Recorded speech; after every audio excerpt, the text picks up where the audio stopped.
यशस्वी प्रधानमंत्री, तीसरी बार प्रधानमंत्री बनने जा रहे सभी लोग अपने अपने मोबाइल निकालेंगे, लाइट जलाएंगे।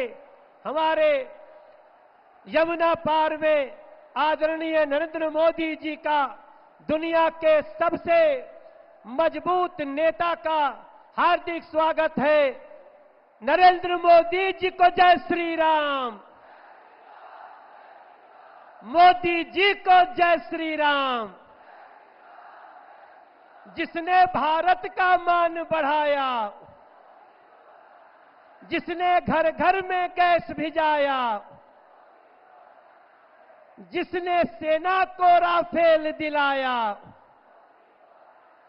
जिसने 370 हटवाया और दोनों हाथ उठाकर जिसने राम मंदिर बनवाया, भारत माता की। मैं अपनी तरफ से भी आदरणीय नरेंद्र मोदी जी का देश के इतिहास में पहली बार इस उत्तर पूर्वी दिल्ली में आने के लिए धन्यवाद करता हुआ, दोनों तालियों से स्वागत करके उनका स्वागत करिए। हम भी स्वागत करते हैं। बहुत बहुत धन्यवाद।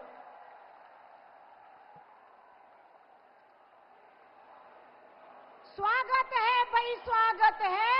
मोदी जी का स्वागत है, स्वागत है भाई, स्वागत है। स्वागत है भाई, स्वागत है। मोदी जी को जय श्री राम, जय श्री राम, जय श्री राम। जोरदार तालियों की गड़गड़ाहट के साथ हमारे यशस्वी जनप्रिय जननेता आदरणीय प्रधानमंत्री जी के स्वागत के लिए मैं बुलाना चाहती हूँ भाजपा दिल्ली प्रदेश के आदरणीय यशस्वी अध्यक्ष भाई वीरेंद्र सचदेवा जी को। वे आए और भारत के लोकतंत्र के मंदिर नई संसद का चित्र देकर स्वागत करें। आदरणीय वीरेंद्र सचदेवा जी।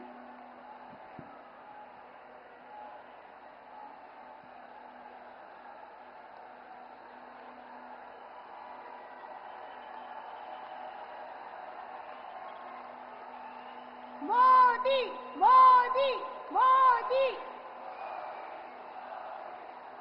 मैं आग्रह कर उत्तर पूर्वी के लोकसभा प्रत्याशी श्रीमान मनोज तिवारी जी को एवं पूर्वी दिल्ली के लोकसभा प्रत्याशी आदरणीय हर्ष मल्होत्रा जी को एवं चांदनी चौक लोकसभा प्रत्याशी आदरणीय भाई प्रवीण खंडेलवाल जी को आग्रह करूंगी वे आए और अंग वस्त्र देकर आदरणीय श्री यशस्वी प्रधानमंत्री जी नरेंद्र मोदी जी का स्वागत करें।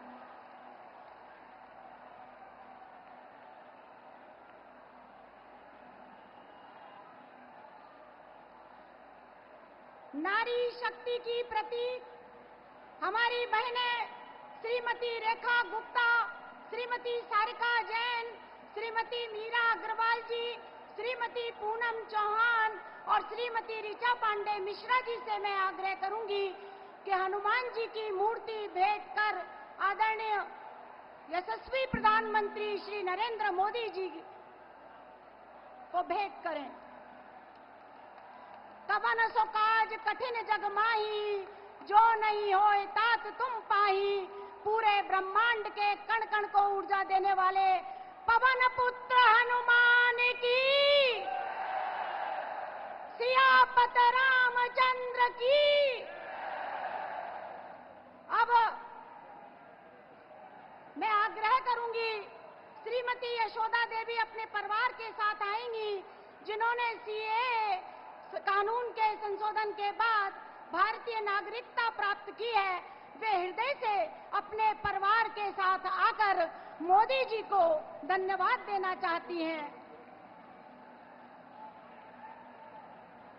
मोदी मोदी मोदी। और अब सुश्री दिया भारती जी से मैं आग्रह करूंगी वे आए और अपने हाथों से बनाई गई चादर हमारे जनप्रिय नेता आदरणीय श्री नरेंद्र मोदी जी को अपने हाथों से भेंट करें।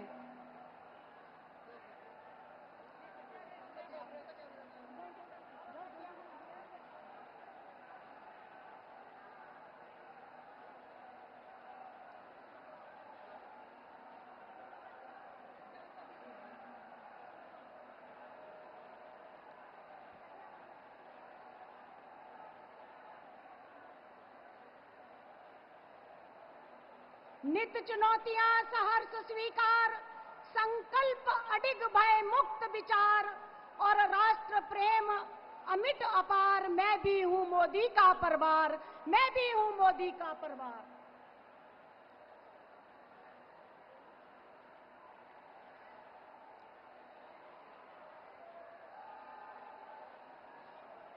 और अब जिनको सुनने के लिए हम सदैव उत्सुक रहते हैं, विश्व के सबसे बड़े लोकतंत्र के जनप्रिय नायक, जिन्होंने अपने 23 वर्षों के राजनीतिक कार्यकाल को बेदाग, निर्भय एवं दृढ़ इच्छा शक्ति से भारत को विश्व की 5वीं अर्थव्यवस्था बनाया। और मुझे यह कहने में बहुत खुशी है कि आज जिनके होने से देश का हर व्यक्ति यह कहने में गर्व महसूस करता है कि मैं भी हूं मोदी का परिवार। आज के लौह पुरुष मोदी जी को मैं आग्रह करती हूं कि वे आए, आदरणीय देश के यशस्वी प्रधानमंत्री जी, जनप्रिय नेता आए और अपना उद्बोधन दें। मोदी मोदी मोदी।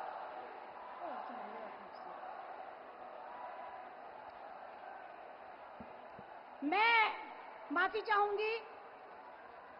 मैं भारतीय जनता पार्टी दिल्ली प्रदेश के यशस्वी अध्यक्ष, जिनके कार्यकर्ता निष्ठ भाव से आज दिल्ली प्रदेश हमारा ऊंचाइयों पर पहुंच रहा है, ऐसे वीरेंद्र सचदेवा जी को आग्रह करूंगी कि वे आए और अपना उद्बोधन दें।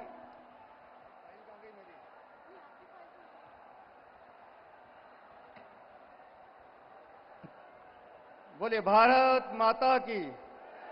दोनों हाथ उठा के बोले भारत माता की, भारत माता की। मंच पर उपस्थित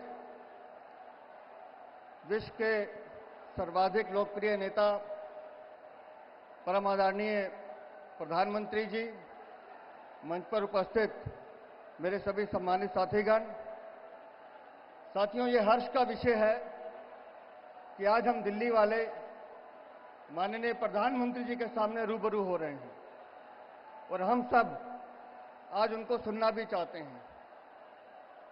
अभी जब मनोज भाई बात कर रहे थे तो बार बार एक ही बात कह रहे थे कि दिल्ली की 7 सीटों पर कमल खिलाना है, मोदी जी को तीसरी बार प्रधानमंत्री बनाना है।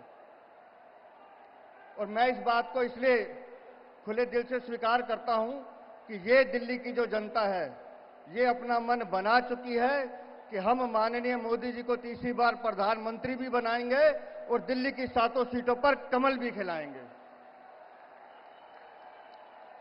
दोस्तों, 2014 का चुनाव हमने देखा था, जब माननीय नरेंद्र मोदी जी प्रधानमंत्री पद के उम्मीदवार थे। उससे पहले के 10 साल हमने लूट के शासन के, भ्रष्टाचार के 10 साल देखे। रोज नए स्कैम इस हिंदुस्तान में होते थे। तो उस समय देश की जनता को लगती थी कि एक आशा की किरण वो माननीय प्रधानमंत्री नरेंद्र मोदी दिखाई देते थे। और इसलिए मैं कहता हूं 2014 का चुनाव आशा का चुनाव था और भारत की जनता ने भरपूर प्यार देकर माननीय मोदी जी को प्रधानमंत्री बनाया। और माननीय प्रधानमंत्री जी ने भी अपने कार्य से उस आशा को विश्वास में बदला और 5 सालों में इतना काम किया कि 2019 आते आते 2019 का चुनाव विश्वास का चुनाव था, प्रधानमंत्री जी के कामों का विश्वास। और 2019 में भी आप सब ने भरपूर झोली भर के दी और पूर्ण बहुमत के साथ माननीय प्रधानमंत्री जी दूसरी बार प्रधानमंत्री बने थे। लेकिन 2024 का चुनाव इससे बड़ा चुनाव है। 2024 का चुनाव आशा और विश्वास के साथ साथ भारत की भविष्य की संभावनाओं का चुनाव है। 2024 का चुनाव भारत को विकसित भारत बनाने का चुनाव है। 2024 का चुनाव भारत को विश्व गुरु बनाने का चुनाव है। 2024 का चुनाव भारत को विश्व की तीसरी आर्थिक शक्ति बनाने का चुनाव है। इसलिए मैं कहता हूं कि इस चुनाव में 25 मई को दिल्ली का हर मतदाता अपने घर से निकलेगा, अपने आस पड़ोस को इकट्ठा करेगा, अपने रिश्तेदारों को फोन करेगा, अपने दोस्तों को फोन करेगा और एक ही बात कहेगा कि हम सबको मोदी जी को जिताना है, कमल का बटन दबाना है। मैं जानता हूं कि आज हम सब माननीय प्रधानमंत्री जी का संबोधन सुनेंगे और दिल्ली में जिस तरह से विकास के कार्य माननीय प्रधानमंत्री जी के नेतृत्व में हुए हैं, हम एक्सप्रेसवे देखते हैं, दिल्ली मेरठ एक्सप्रेसवे हो, द्वारका एक्सप्रेसवे जिसका उद्घाटन अभी माननीय प्रधानमंत्री जी ने किया था, दिल्ली देहरादून एक्सप्रेसवे हो, दिल्ली मुंबई एक्सप्रेसवे हो, दिल्ली जयपुर एक्सप्रेसवे हो, ईस्टर्न वेस्टर्न पेरिफेरल एक्सप्रेसवे हो, ऐसे कई विकास के काम। और अभी मनोज भाई बता रहे थे ये एलिवेटेड रोड जो देहरादून जा रही है, ये भी माननीय प्रधानमंत्री जी की देन है। इस दिल्ली में हमने भारत मंडपम देखा, इस दिल्ली में हमने यशो भूमि देखी, इस दिल्ली में हमने बाबा साहब अंबेडकर का तीर्थ स्थल देखा, इस दिल्ली में बाबा साहब अंबेडकर इंटरनेशनल सेंटर देखा, इस दिल्ली में हमने कर्तव्य पथ देखा, इस दिल्ली में हमने प्रधानमंत्री संग्रहालय देखा, इस दिल्ली में हमने वार मेमोरियल हॉल देखा। यह सब माननीय प्रधानमंत्री जी का प्रताप है जो इस दिल्ली में हुआ है। दोस्तों, मैं अंत में अपनी 2 मिनट की बात कहकर बात खत्म करता हूं। आजकल हम सब इंडी गठबंधन सुन रहे हैं, लेकिन दिल्ली में भी एक गठबंधन है और मैं 2 लाइनों में उस गठबंधन की परिभाषा कहकर बात समाप्त करता हूं। गद्दारों के किले ढह गए, गद्दारों के किले ढह गए, राष्ट्रवाद की तोप से सांप नेवले एक हो गए मोदी जी के खौफ से। तो बोलिए जय श्री राम, जय जय श्री राम, जय श्री राम। बहुत बहुत धन्यवाद। बहुत बहुत धन्यवाद आदरणीय प्रदेश अध्यक्ष जी। भारत माता की, भारत माता की। श्री नरेंद्र मोदी, श्री नरेंद्र मोदी, मोदी जी को जय श्री राम। समृद्ध भारत, दृढ़ सरकार, जन जन बोले अब की बार, मोदी मोदी 400 पार। मैं भी हूँ मोदी का परिवार, मैं भी हूँ मोदी का परिवार। और अब हम सब जिनको सुनने के लिए बेसब्री से इंतजार कर रहे थे, मैं अपने यशस्वी प्रधानमंत्री, जनप्रिय नेता आदरणीय नरेंद्र मोदी जी को आग्रह करती हूँ कि वे आए और अपना उद्बोधन दें।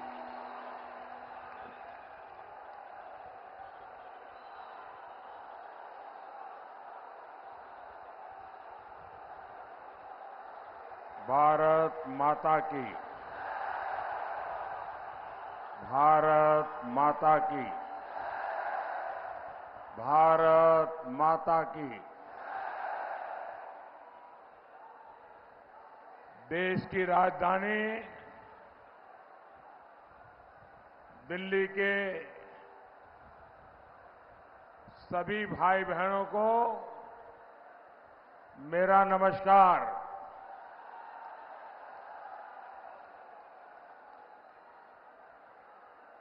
आप सबने इतनी बड़ी तादाद में, और मैं ऊपर हेलीकॉप्टर से देख रहा था, सामने वाले दोनों मार्ग पूरी तरह भरे पड़े हैं।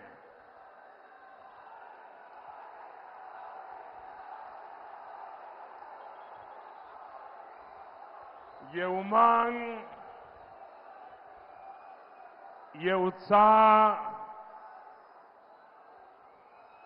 इस बात का गवाह है कि फिर एक बार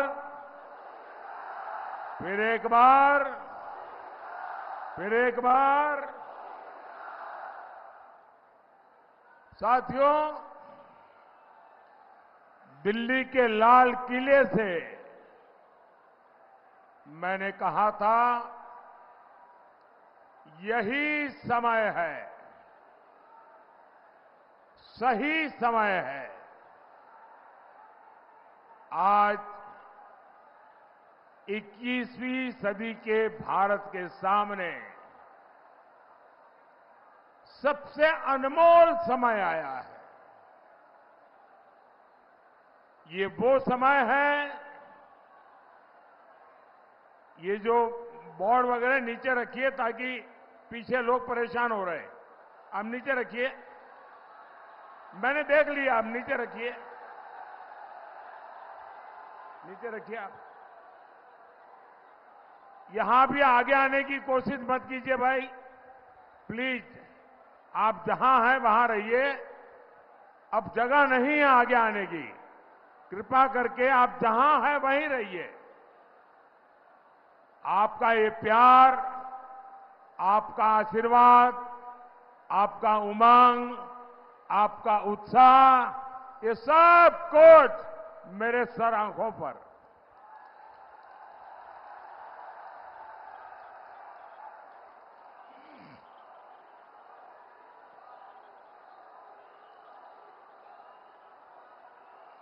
साथियों,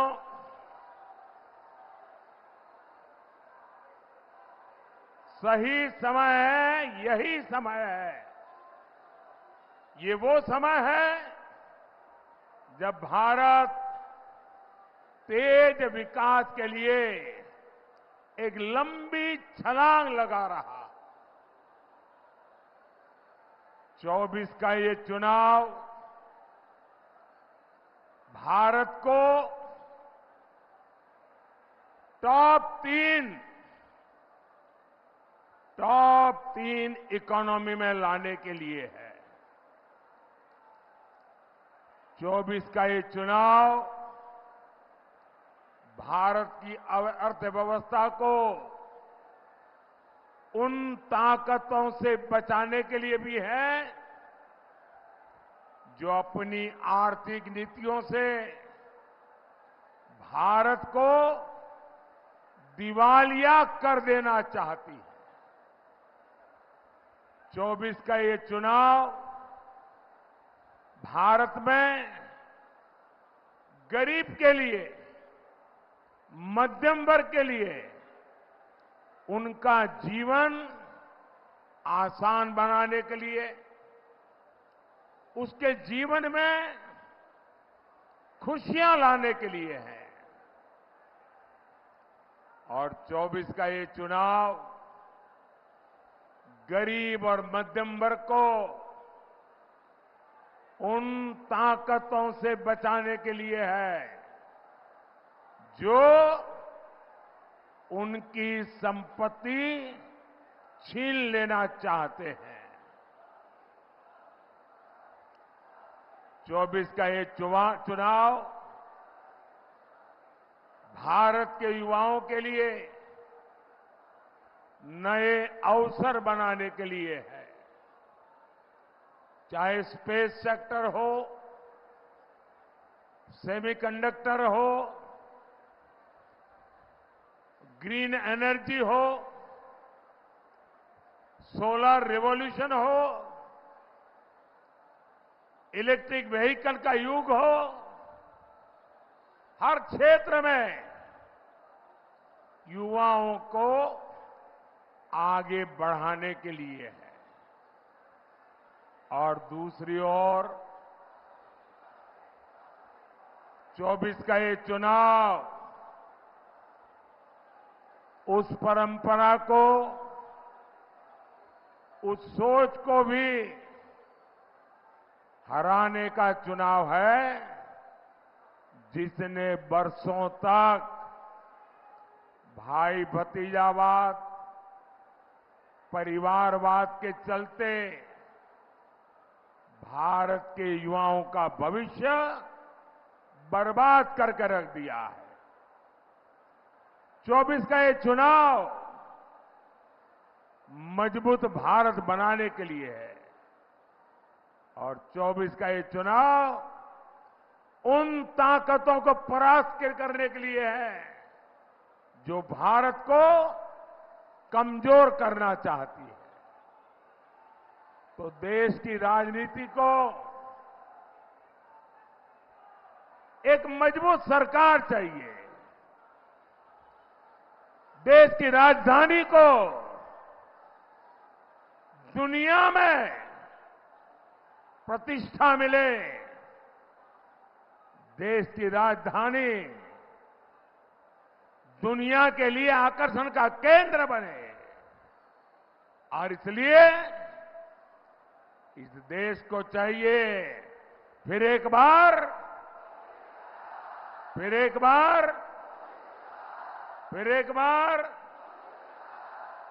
साथियों, मैं इसे ईश्वर का आशीर्वाद मानता हूं कि परमात्मा ने मुझे देश के विकास को तेज गति देने के लिए आपकी सेवा में भेजा है। 50-60 साल पहले मैं अपना घर छोड़ करके निकला था। तब मुझे भी पता नहीं था कि एक दिन लाल किले पर तिरंगा फहराऊंगा।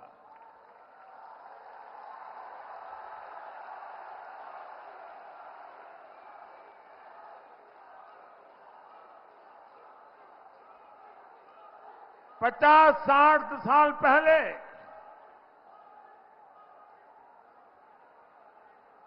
जब घर छोड़ा, सब कुछ छोड़ चुका था, सब कुछ छूट गया था। लेकिन तब मुझे पता नहीं था कि एक दिन 140 करोड़ भारतीय ही मेरा परिवार बन जाएंगे।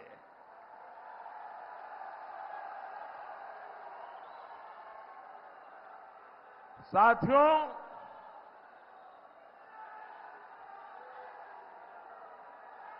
न अपने लिए मैं जिया हूं, न अपने लिए मैं जन्मा हूं।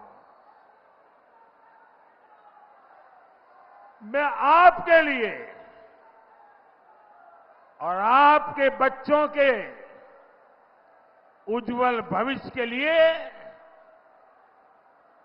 जी जान से खप रहा हूं।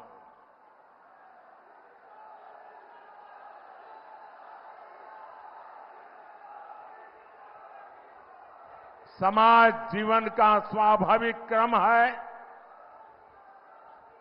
कि हर परिवार, घर का हर मुखिया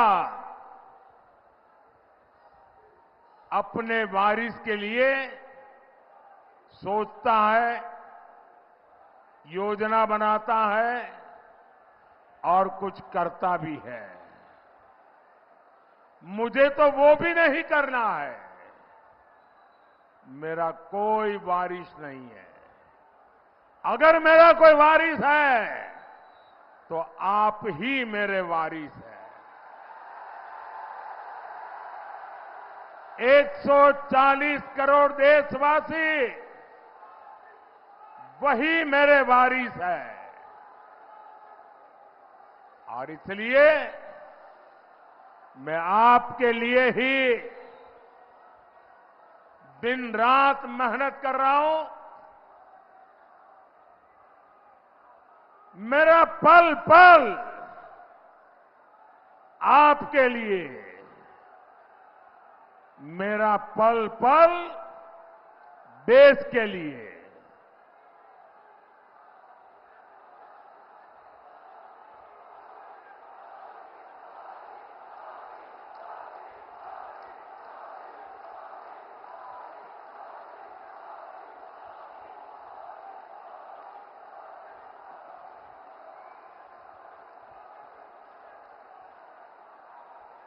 आपके सपने ही मेरा संकल्प है।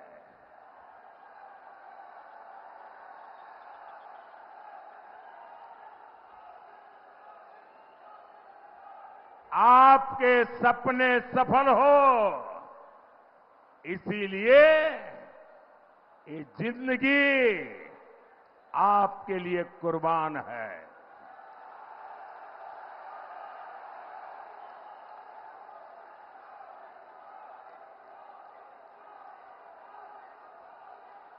ट्वेंटी 4/7 24/7 फॉर 2047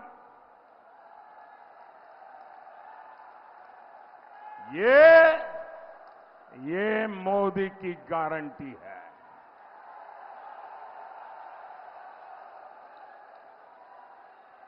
और साथियों,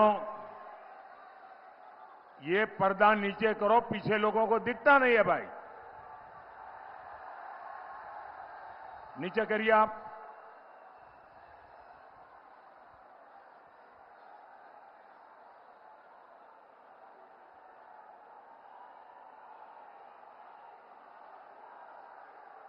साथियों, देश को मजबूत बनाना है,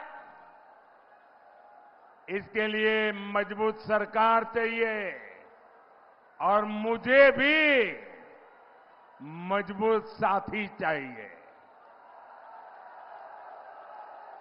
और इसलिए दिल्ली में भी ऐसे हमारे सभी उम्मीदवारों को राजधानी का प्रतिनिधित्व आपके आशीर्वाद से ये सब विजयी हो, विकसित भारत का मेरा संकल्प पूरा करने के लिए ये मेरे साथी बने। साथियों, आत्मनिर्भर भारत का संकल्प लेकर निकला हूं। तब से मैं आपसे प्रार्थना करता हूं कि भाई आप लोग कुछ समझते हैं कि नहीं है? आप ये बोर्ड नीचे करेंगे क्या? ये जो भी है वहां सारे कोई इकट्ठे कर लो भाई, कोई एक इकट्ठे कर लो सब।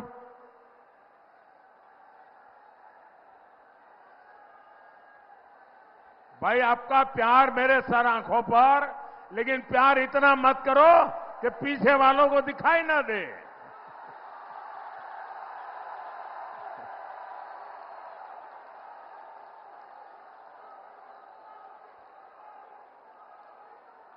ये लोग दूर दूर से आए हैं, उनको परेशानी नहीं होनी चाहिए।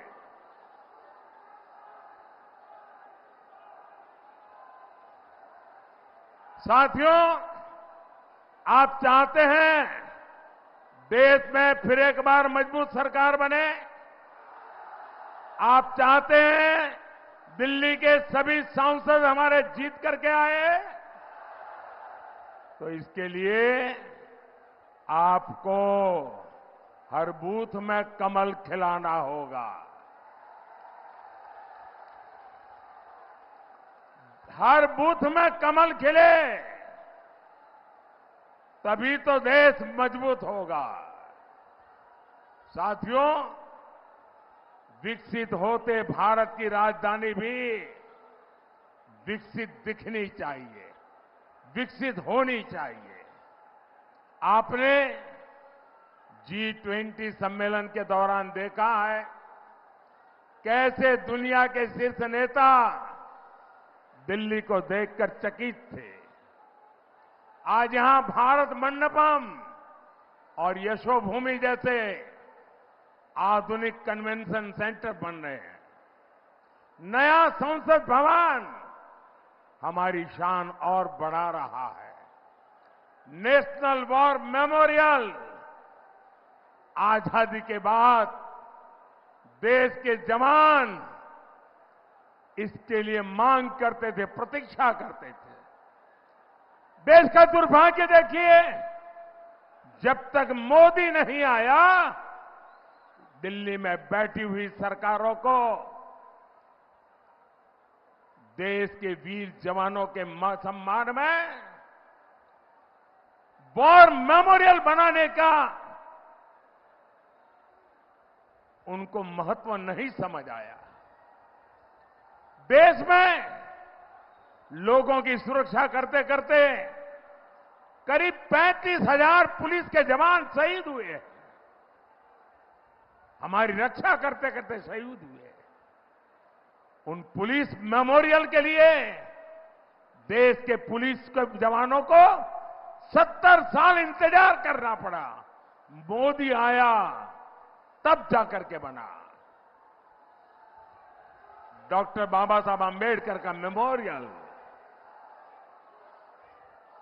एक परिवार के लिए सब कुछ हुआ, लेकिन इतने प्रधानमंत्री हो गए, उनको स्मरण करने के लिए उनकी राजनीति, उनका परिवारवाद आड़े आया। ये मोदी है जिसकी रगों में लोकतंत्र जिंदा है, जो जीता है लोकतंत्र के लिए, जो खपता है लोकतंत्र के लिए। और उसने देश में पहली बार सभी प्रधानमंत्रियों का म्यूजियम बनाया।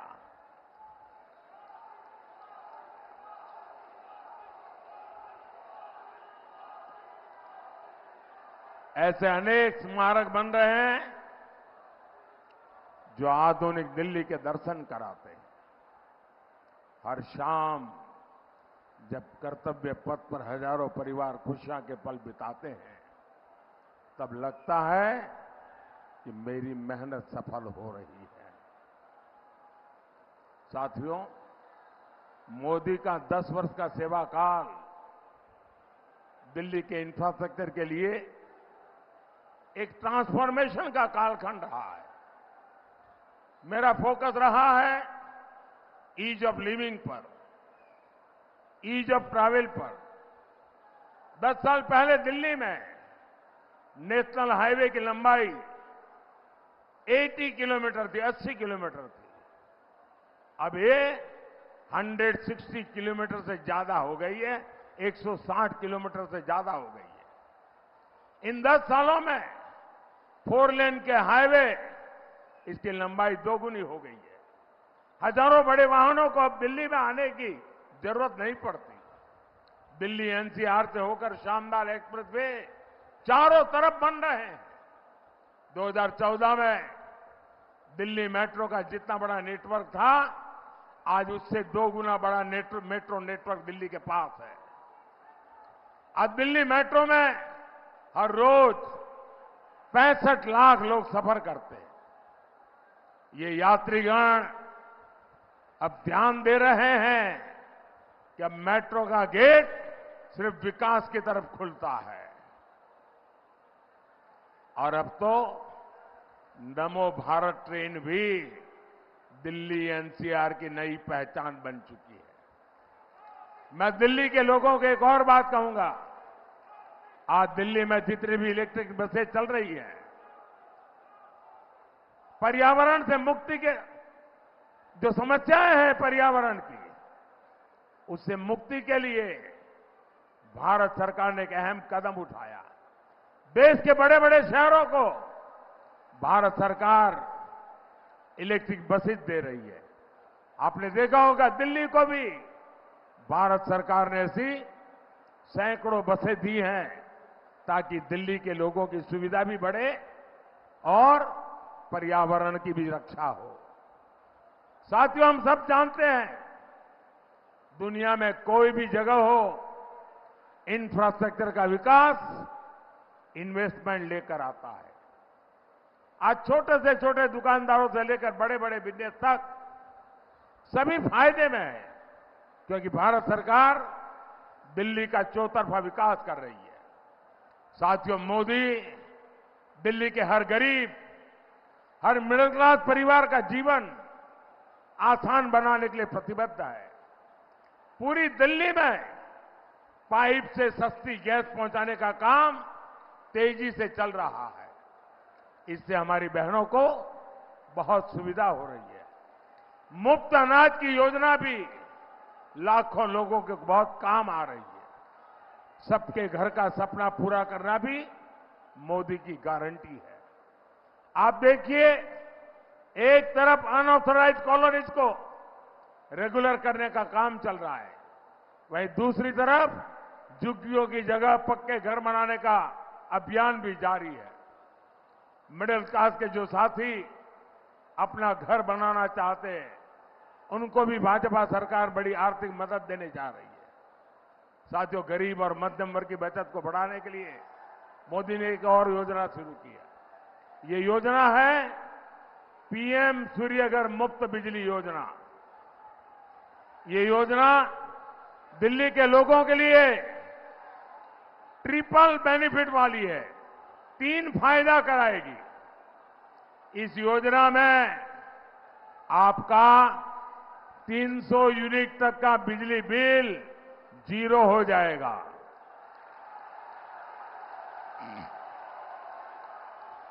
बिजली बिल 0।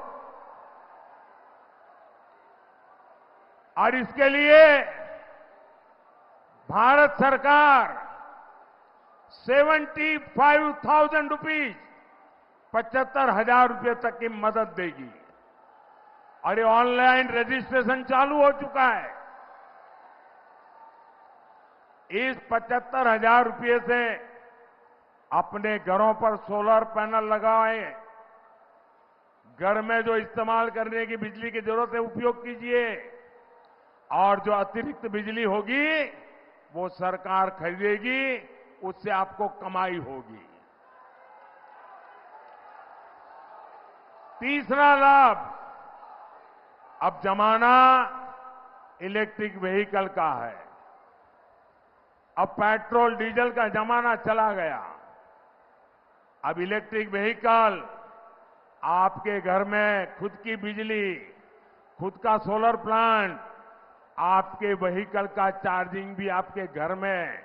मतलब दिन भर आप स्कूटर लेकर के, स्कूटी लेकर के, मोटरसाइकिल लेकर के, कार लेकर के, अगर इलेक्ट्रिक व्हीकल है तो उसका बिल भी 0 हो जाएगा। भाई और बहनों, राजधानी दिल्ली में हो रहे इन विकास कार्यों के बीच इंडी गठबंधन दिल्ली को तबाह करने में जुटा है। ये लोग राजनीति का लगातार पतन करने के जिम्मेदार हैं। ये लोग करोड़ों देशवासियों का भरोसा तोड़ने के लिए जिम्मेदार है। ये लोग दिल्ली को लूटने का कोई मौका नहीं छोड़ रहे। ये लोग भ्रष्टाचार मिटाने के नाम पर आए थे और हजारों करोड़ के घोटाले में जेल के चक्कर लगा रहे हैं।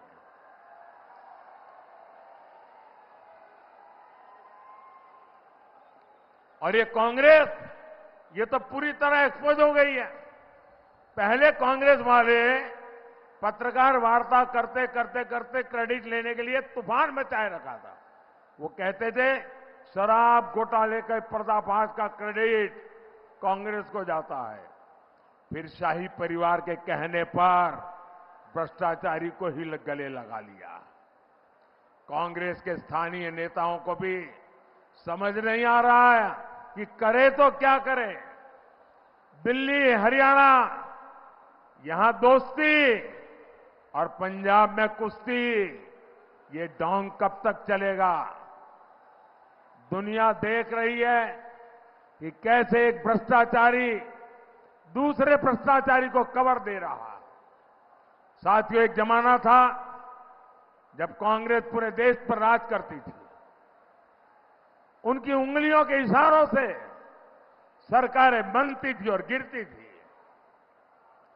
कांग्रेस की 4 पीढ़ियों ने दिल्ली पर राज किया, लेकिन आज ये दिल्ली में 4 सीट तक लड़ने की उनकी ताकत नहीं रही है। कांग्रेस इस सीट पर भी नहीं लड़ पा रही है जहां देश की सौंदर्य है और जहां इनका 10 जनपद का दरबार है। लेकिन फिर भी कांग्रेस का घमंड नहीं टूटा है। साथियों, इंडी गठबंधन वालों ने अपने राजनीतिक स्वार्थ में आपके स्वास्थ्य को भी दांव पर लगा दिया। यहां केंद्र सरकार के अस्पतालों में 5 लाख रुपए तक मुफ्त इलाज हो रहा है, लेकिन इंडी वालों ने यहां आयुष्मान भारत योजना पर रोक लगा रखी है। मोदी ने अब तय किया है हर परिवार के 70 वर्ष के ऊपर के बुजुर्गों को भी मुफ्त इलाज की सुविधा मिलेगी। और इससे परिवार के खर्च में बहुत बड़ी राहत होगी, बहुत बड़ी बचत होगी। लेकिन इसका फायदा दिल्ली सरकार के अस्पतालों में आपको नहीं मिल पाएगा।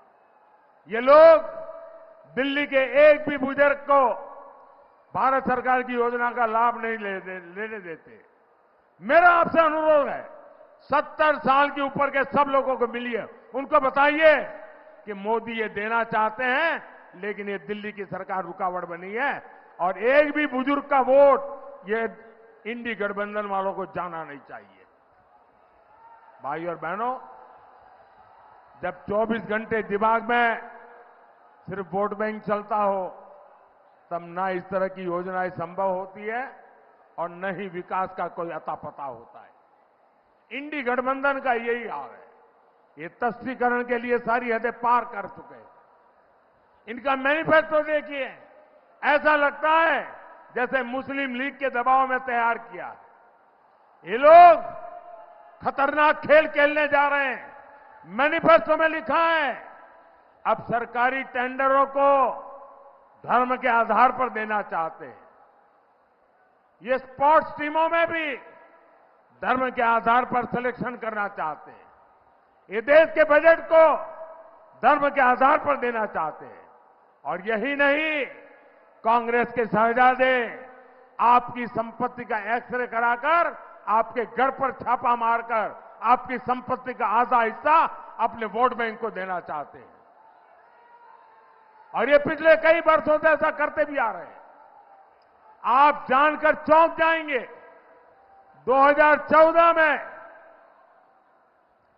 चुनाव की घोषणा होने के समय वोट पाने के लिए डॉक्टर मनमोहन सिंह जी की जो रिमोट वाली सरकार चलती थी, मैडम सोनिया जी सरकार को पीछे से चलाती थी, उन्होंने